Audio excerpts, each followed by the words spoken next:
She had not touched a cockpit in 2 years. But when the pilot fainted mid-flight with 312 people on board, she was the only one who could save them. She gave her call sign on the radio. And every F-18 pilot in the sky froze. She was sitting in seat 31B. Not in the front. Not near the window. The middle seat, economy class, between a man sleeping with his mouth open and a teenager watching videos on his phone. She had a bottle of water she had not opened. She had a magazine she had not read. Her name was Sarah Malik. She was 39 years old. She was wearing a plain blue jacket and carrying nothing that looked special. The flight was going from Dubai to London. 9 hours total. 4 hours had already passed. Everything was calm. The cabin lights were low. Most passengers were sleeping. The engines made their usual quiet sound. Nothing felt wrong. Sarah looked past the sleeping man toward the small oval window. Outside there was only black sky and a few faint stars. She closed her eyes. She had not slept well in 2 weeks. She had been living in Dubai for 7 years, flying cargo planes on the routes nobody else wanted. Night routes. Desert routes. Routes where the weather was bad and the pay was low. She was good at it. Very good. But 3 months ago her cargo company had shut down with no warning. Just an email on a Tuesday morning. And now she was flying back to England with 1 suitcase and no job waiting for her. She did not know that in 9 minutes, everything on that plane was going to change. The cockpit was quiet. Captain David Reeves was 52 years old. He had been flying commercial planes for 24 years. He had done this exact Dubai to London route more than 50 times. He knew it the way he knew the inside of his own home. His co-pilot was a young man named Tariq Hassan, 28 years old, 2.5 years of experience, careful and steady. They were cruising at 38,000 feet somewhere over Eastern Europe. Everything was normal. Then Captain Reeves rubbed the left side of his chest once. Tariq noticed. But he said nothing. Pilots are trained to watch first. You observe. You wait. You do not react fast without reason. Reeves rubbed his chest again. Then he went very still. His chin dropped slowly toward his chest. His right hand slid off the throttle. Tariq said his name. Once. Twice. No answer. He pressed the intercom immediately. Cabin crew, I need medical help in the cockpit right now. Right now. He took the controls. His hands were steady but his heart was moving fast. He was a good co-pilot. He had trained hard. But he had never landed a wide-body passenger jet alone. He had never managed a medical emergency in the cockpit at the same time as flying the plane. And somewhere under all his training, there was a quiet voice saying, I have never done this before. The lead flight attendant, a woman named Amira, reached the cockpit door in less than 2 minutes. She saw the captain slumped forward in his seat and felt her stomach drop. Is he breathing? She asked. Yes. But he is not responding. She turned immediately and walked back down the aisle. She kept her face calm. She kept her step steady. That was her training. Do not scare the passengers. Do not run. Move with purpose. She picked up the cabin intercom. Ladies and gentlemen, this is your lead flight attendant. I have a quick question. Is there anyone on board who is a trained pilot? A commercial pilot, a private pilot, anyone with real flight experience? Please press your call button or raise your hand. 30 seconds passed. No one pressed anything. Amira walked row by row. Business class first. Nothing. First rows of economy. Nothing. Row 26. Nothing. Row 29. Nothing. Row 31. A woman in a plain blue jacket pressed her call button. Amira reached her in 20 seconds. "Ma'am, are you a pilot?" Sarah looked at the call button. Then she looked at Amira. Her hand had pressed it before she had fully decided to. It had just moved on its own. "I was," she said quietly. "What does that mean?" "I flew cargo planes for 7 years. Before that I was in the United States Navy. I flew F-18 Super Hornets off aircraft carriers. I have more than 5,800 total flight hours." She paused. "My commercial license expired 2 months ago. I have not flown a passenger jet in over 2 years." Amira stood there for exactly 1 second. Then she said, "Can you fly this plane?" Sarah looked toward the front of the aircraft. She could not see the cockpit from row 31. But she could feel something. A very small, barely noticeable shift in how the plane was sitting in the air. A slight heaviness on the left side. Most people would feel nothing. Sarah felt it immediately. "Yes," she said. She was already unbuckling her seatbelt. She walked up the aisle with calm steps and her hands loose at her sides. Some passengers who were awake watched her. A woman from economy walking toward the front of the plane.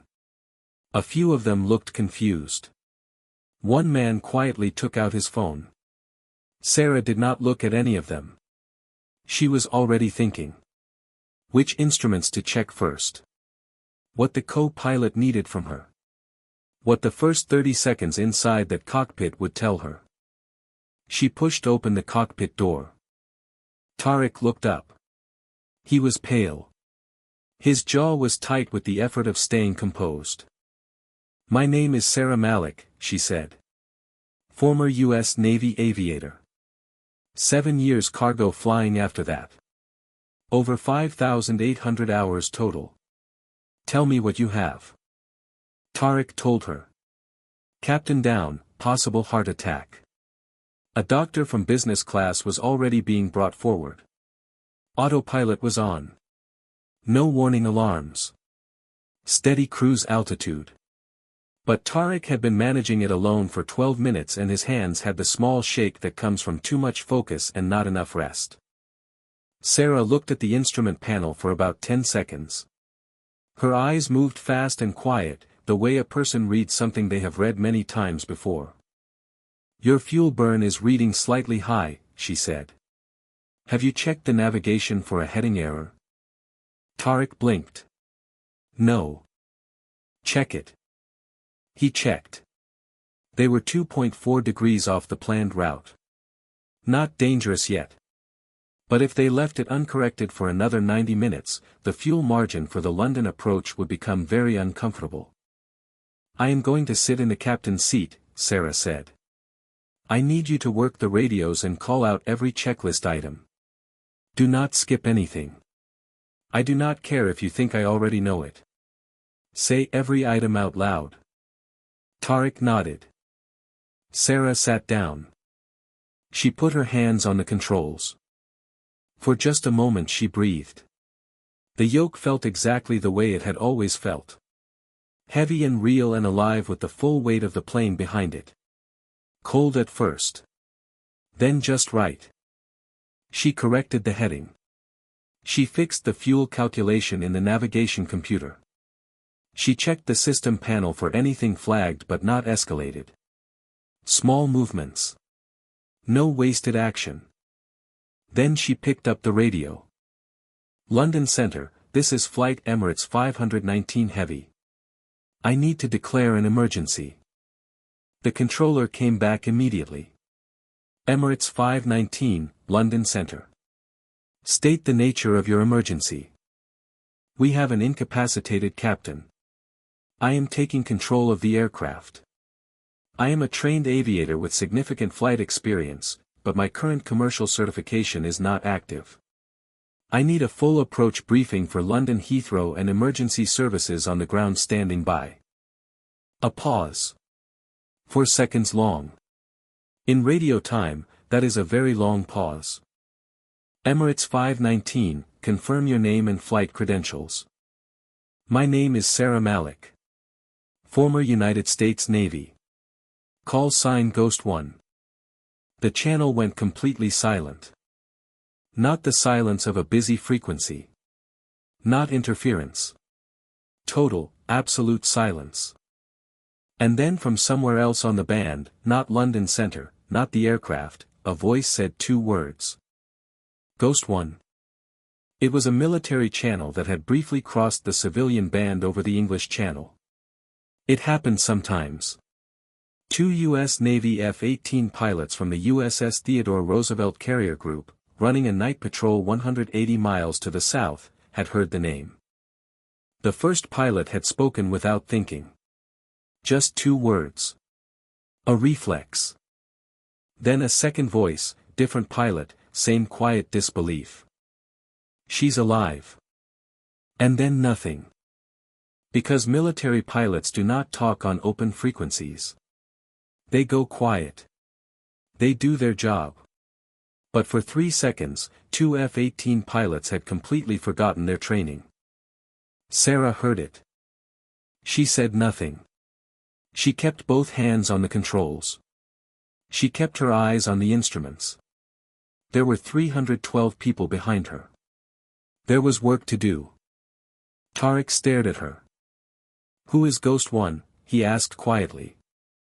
Sarah did not answer. She was already talking to London Center, running through the approach brief, checking weather conditions at Heathrow, calculating the landing weight. Tariq did not ask again. The story of Ghost 1 did not start 2 months ago. It did not start 7 years ago. It started 11 years earlier over the North Arabian Sea, on a night that was supposed to be a routine combat patrol.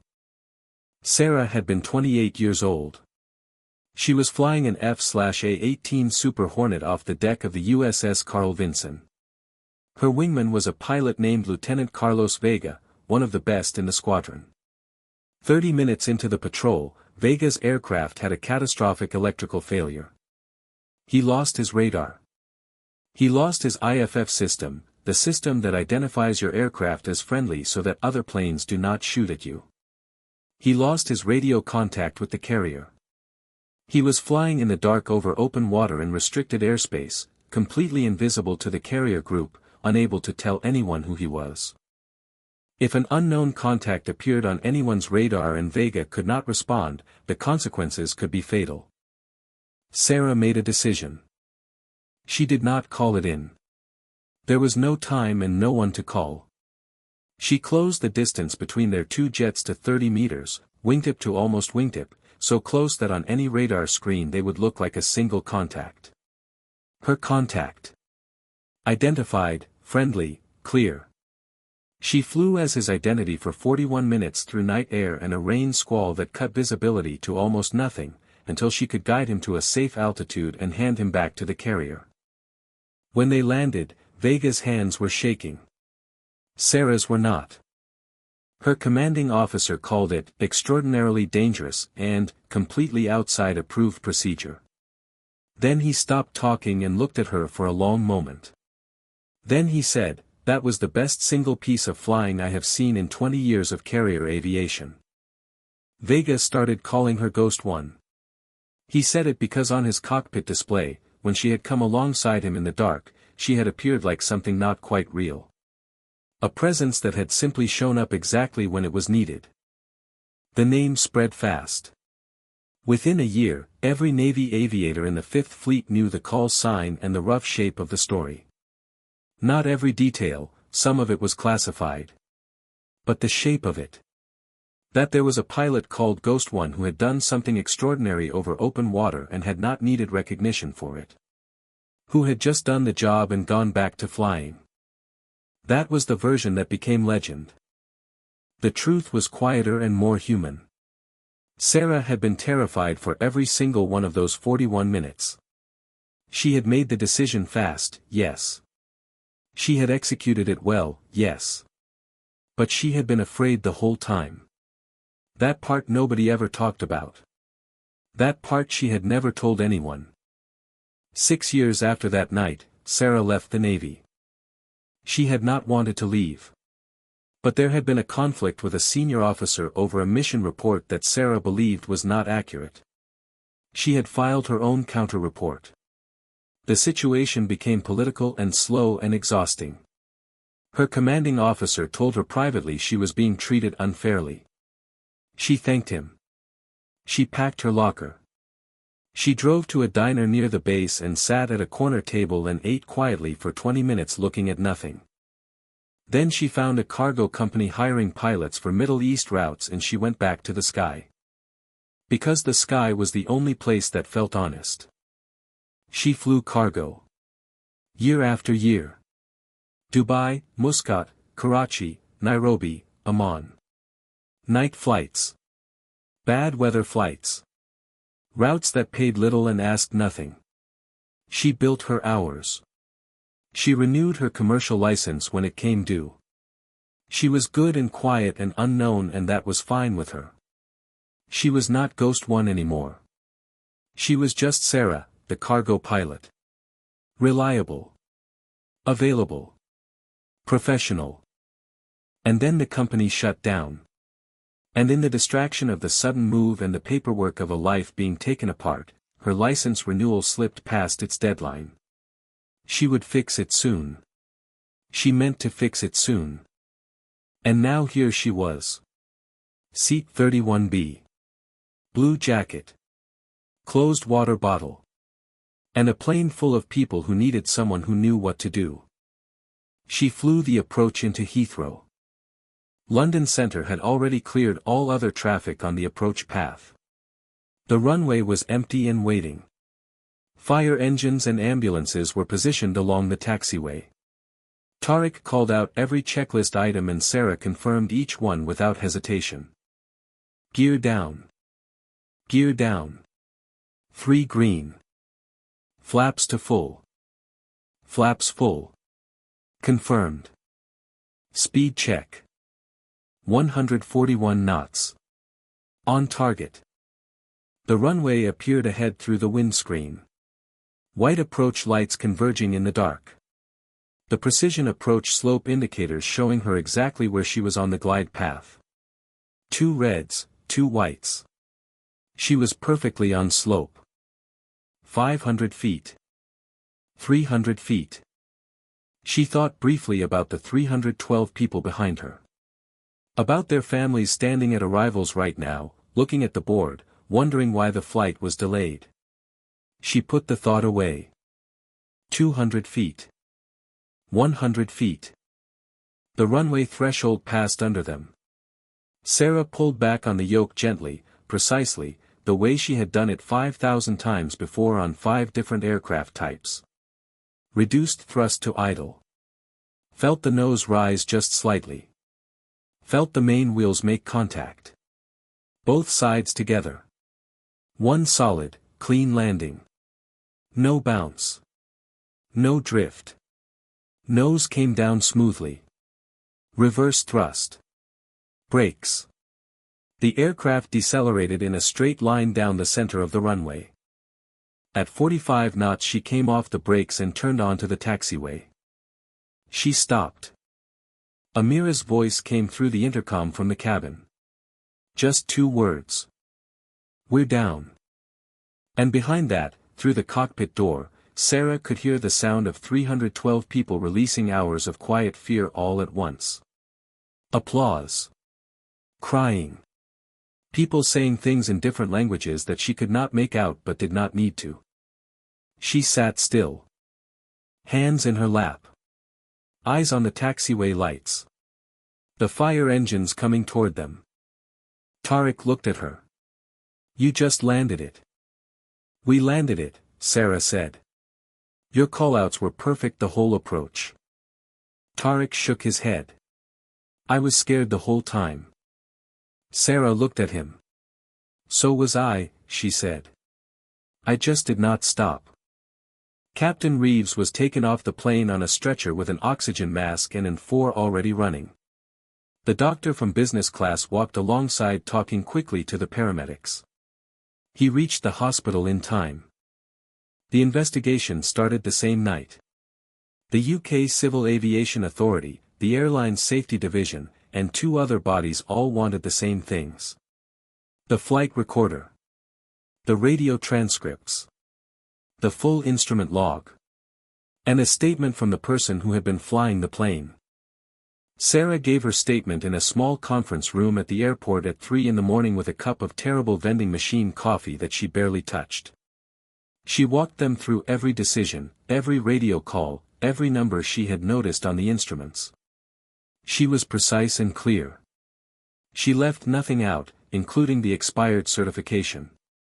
The lead investigator, a woman named Clark, looked at her notes.